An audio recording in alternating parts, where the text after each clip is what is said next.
Hey everybody, welcome to the Rich by Decision podcast. I'm your host Evie, and today we're going to talk about why your house, the place that you're currently living in, is not an asset. Ooh, I'm about to dig in a lot of people's skin. There's a lot of I have friends and family that disagree with me, but I'm going to use facts to prove it, okay? And we're going to look at it from three different angles. Number one, we're going to look at it from a law standpoint. Number two, we're going to look at it from financial statements, okay? And then number three is we're going to look at it from the definition presented by accounting, okay? And we're gonna try and make this as clear as possible so that you guys can see from a factual standpoint that your house is not an asset. Let's begin. So in the Securities Exchange Act of 1933, there are different places where this is set in, but in Regulation D, Rule 506B and C, certain securities that are issued must they only allow what's called accredited investors. This is a very, very important word that people need to understand, especially for those who are starting off investing. You need to understand this word because it is the legal word for a rich person. Personally, for me, because nobody around me growing up and currently where I'm at from a financial standpoint, there's not a lot of people who are accredited investors. So that's the key word you guys need to listen to is accredited investors. They define this word under the Securities Exchange Act of 1933 under three criteria. It has been updated, but it's basically under this three criteria. Number one, you must have at or exceed $1 million in net worth. And there's a parenthesis that says excluding your primary residence. Now, we could go and define what accredited investor is, but I want you guys to listen to that little parenthesis, that clause I just said, excluding your primary residence. Now, if you guys remember from the first episode, we talked about the balance sheet, which is the equation to which it tells you your net worth, right? And to calculate your net worth, you're going to go assets minus liabilities equals just that, your net worth. So assets, which are a sequence of current and future cash flows, that's what the assets that you're holding on to, minus liabilities are things that you owe, equals your net worth. Now, let's hold that there and let's go into another definition. Now, under accounting, the GAAP rules, which is generally accepted accounting principles, okay? Under there, by definition, your house is an asset, okay? By definition, the value of the house is an asset, okay? So if I were to try and calculate and add in this math on my balance sheet, I should be able to include my home as part of that equation, okay? Because it's generally accepted.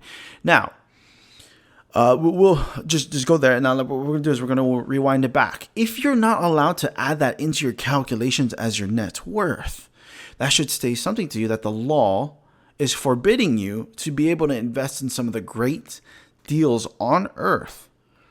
You are not allowed in if you cannot calculate your home as an asset. So the banks are essentially lying to you. It's not really an asset. It's an asset to them, which we'll get to shortly. But just by that rule, it's a law, by the way. You cannot use it as a way of calculating your net worth. So sorry, guys, can't do that. Now, number two, let's bring it back to that accounting law, okay? So under generally accepted accounting principles, which is what we use in America, they put homes or property as an asset. Now, why would they do that? So number one, you got to look at it from a business standpoint before you look at it from a personal standpoint. So let's take a look at a business, okay? So when you have a business, when you buy a storefront, essentially what you're doing is you're buying that property, okay, to be able to run your operations for your business, okay? And if that property, that storefront, is bringing in cash flow, well, it would only make sense to put that in your accounting under assets, right? The proper item is called property, plant, and equipment. That's the item. Now, if you look at the keyword GAAP, it says the first two words, generally accepted.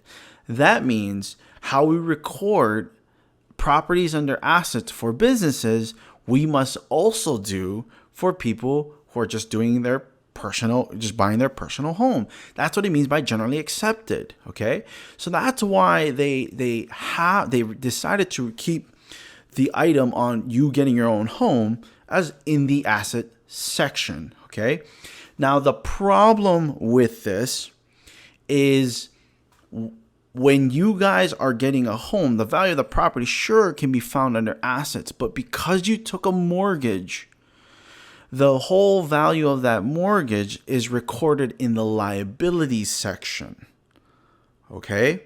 So you take the value of the asset, which is your property, minus the mortgage, whatever's left over is the equity. That equity essentially is your down payment. So whatever money you put down, that's your equity.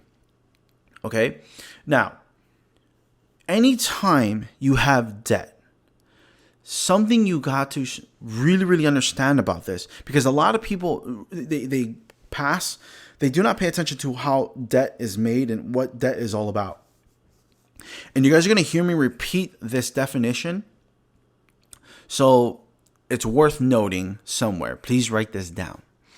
Debt is an agreement between a borrower and a lender of which the borrower must pay back the lender the money that they borrowed sometime in the future, plus interest. That is a definition of debt. It's made up of three components, technically four, but it's three components. Number one, the amount of money that's borrowed or lent.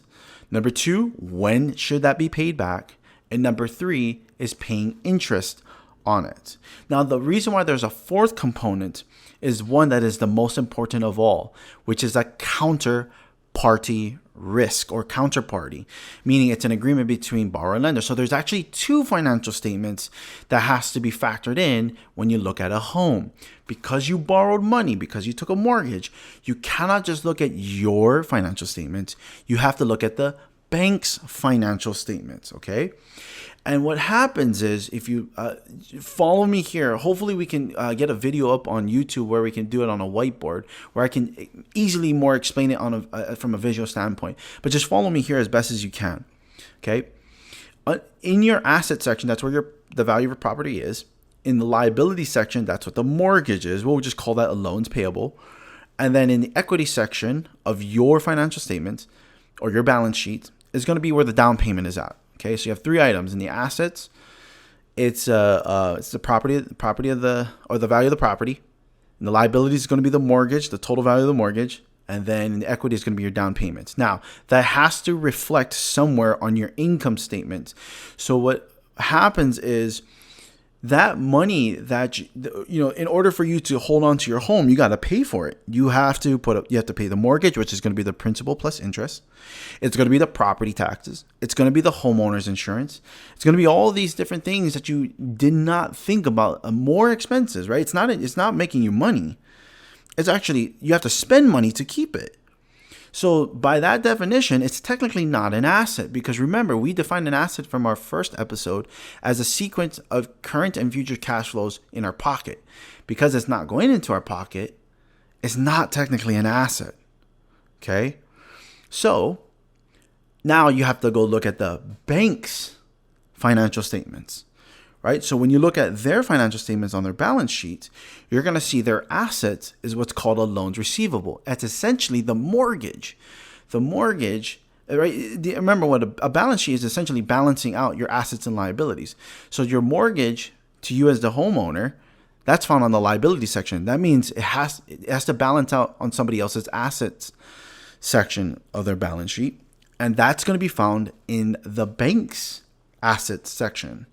Okay, and the liabilities that they have is they use other people's money, which is going to be their account holders. Don't worry about that.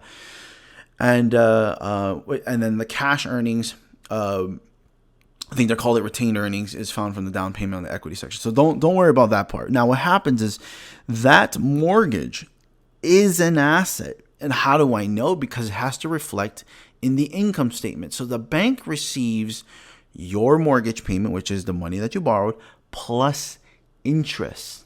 Okay, it's not found in their expense section, which is their spending money. No, they're making money. They're making money from you paying your mortgage every year. So if you remember what the term assets is defined as, it's defined as a sequence of current and future cash flows. Okay? And that's cash flow going into their pocket for the next 30 years. So argue me this point all you want. I've heard people talk about it, but because nobody knows about looking at the bank's financial statements, because nobody ever has. I was very fortunate to invest in a bank and got to see the in and out of how a bank is operated. And that's essentially how they make money. They lend money out to people who want to buy homes. Okay, so you got that. So that's how you know it's not an asset. Now, the third way, pause. Actually, I just realized that I blended points 2 and 3 together, because point number 2 was breaking down the generally accepted accounting principles, and then the third point was to look at the bank's financial statements. Okay, so I actually said everything all together. So let's recap this really quickly. Okay, so the reason why your house is not an asset is because, according to the law, the Securities Exchange Act of 1933, in order for you to be an accredited investor, aka a rich person, it's defined as somebody who has at or more than $1 million of net worth, not including your primary residence. So by that law, essentially they're saying that you can't factor that in, so it's not an asset. Number 2, generally accepted accounting principles. The idea behind it was that it was meant for businesses to record that their storefront was essentially an asset, because that's where they can make their operations to bring cash flow in. And so because it's called generally accepted, whatever they do for companies, they must do for the average person. Then the last is looking at the financial statements of a bank because of the understanding of debt. Debt has two parties, the borrower and the lender. When you look at a financial statement, everybody only pays attention to you. And what happens is, when you look at your financial statement, you're going to point it to me and say, hey, Evie, look, see, it's found on here. However, because it's expense, you have to pay for it in order for you to keep that asset. It's not essentially an asset. But if you look at the bank's balance sheets, that mortgage is found on their assets section. And how do I know? Because it's reflected on their income statement as money they receive every month, every year for the next 30 years. So, guys, you're being fooled because no one taught you how to look at the numbers. And it's okay. I just want to be able to show you guys proven facts and not just fall so easily for what everybody's saying. Because to the banks, yes, the house is an asset, but it's an asset to them. And it's how would you say it? Misinforming you, I should say, on what your house really is to you. Well, that's it for today, guys. I hope you guys enjoyed this show, and I convinced you guys that a house is not an asset. You can read the books it's referred to in Rich Dad Poor Dad by Robert Kiyosaki. If you guys haven't read that book, he emphasizes that a house is not an asset. And make sure that you guys go back to my first episode that describes the 5 most important words in all of finance. That's going to be the roots of what we're going to be explaining for all of our future episodes. Otherwise, thank you guys so much for listening in. I'd be greatly appreciated if you guys could subscribe so that you guys can continue the conversation with me. Leave a comment and a review, and we'll see you guys next week. Thanks.